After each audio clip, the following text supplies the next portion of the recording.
Welcome back to the Justice Factor as we continue our discussion about South Africa and how far we have come after 20 years of democracy. My second guest today is Dr. Frene Ginwala, a freedom fighter and activist all her life, and the first Speaker of the National Assembly of South Africa from 1994 to 2004. Dr. Ginwala, thanks so much for coming to our studio to chat to us about our freedom after 20 years. You've been a member of the ANC for a very, very long time. The ANC is speaking about us having a good story to tell after 20 years of democracy. Is this the correct way to judge South Africa after 20 years? How do we judge South Africa after these 20 years? Well, I think we've got to... There seems to be a view prevalent that one day it was this, the next day it was this. Doesn't work that way. You can't have instant democracy or instant oppression. You can have, but it's part of a process, and we have to, as South Africa, go through a transition if we want to judge it.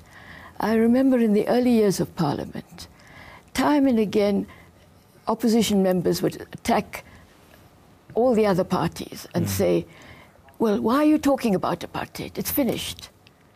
It didn't finish in one day. The legacy of apartheid, of colonialism, we've had this for 350 years. So we've got to see it as a process and a transition into what I would call full democracy. What we did achieve, which was crucial, because without it we wouldn't have moved at all, is that for the first time in that long 300-400 years history, every South African had a right to decide about their own future. In other words, the vote. That was the fundamental difference.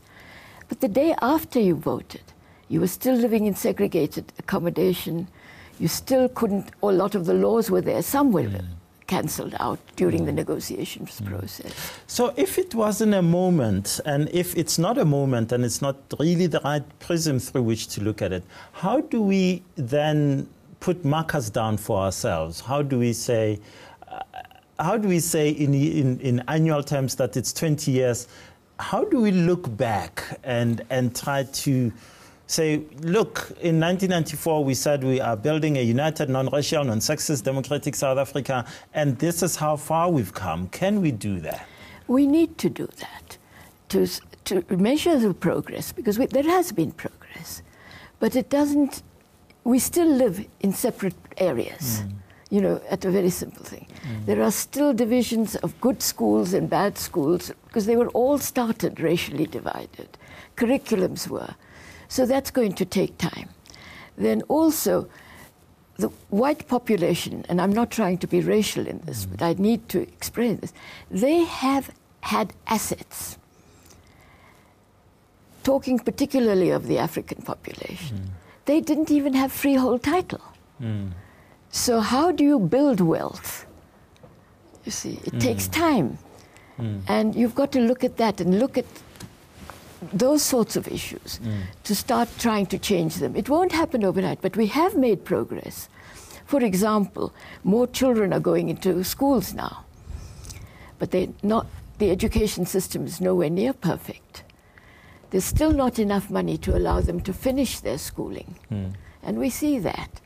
But those things, as long as we see it as a process of change and we keep moving forward, I think in that context, we've done in a great deal, and we have achieved a great deal.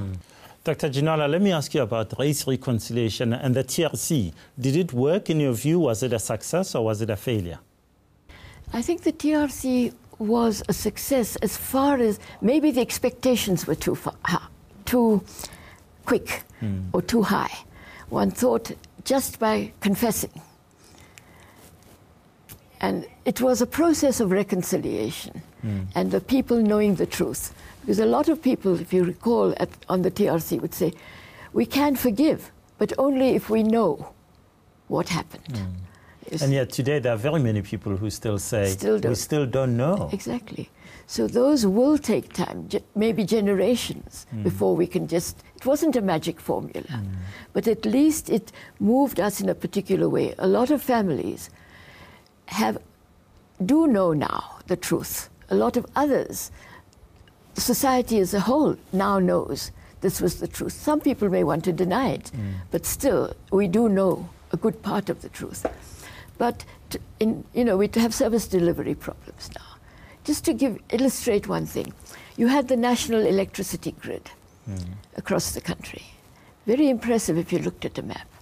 Except from the main grid, the lines went to the white areas because they were segregated. You've got to now go right across the country, making sure it goes both ways. You see, that's a very obvious sort of example. The largest sector is the private schools. Even today are the private schools. Now you won't wipe that out tomorrow. So as long as we see it as a process and take that on board, that doesn't mean we haven't made mistakes or that everything is fine now. I'm going to come back to those mistakes, but we're going to take an ad break and then we'll chat a bit about some of the challenges that we face as South Africa. We'll continue our discussion about 20 years of democracy with Dr. Frene Ginwala after the break. Stay with us.